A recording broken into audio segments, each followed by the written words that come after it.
Hill 2204, your pageant vlogger host. Subscribe.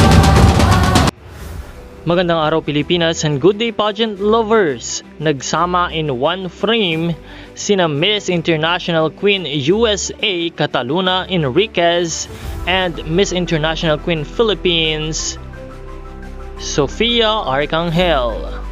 We will have Miss Philippines and Miss USA as the last two women standing for the Miss International Queen 2024 crown.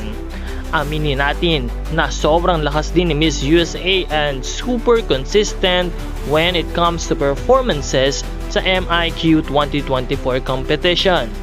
Tulad ni Miss Philippines Sofia Arcangel na talagang ibinibigay ang lahat ng kanyang makakaya para masungkit ang corona ng MIQ ngayong taon.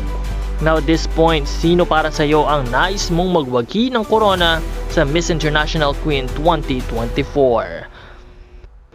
Huwag kalimutang i-comment ang iyong kasagutan at huwag kalimutan na pindutin ang subscribe button dahil marami pa po tayong mga updates na ibibigay para sa inyo. Maraming salamat sa iyong panonood at maraming salamat sa iyong pag-subscribe.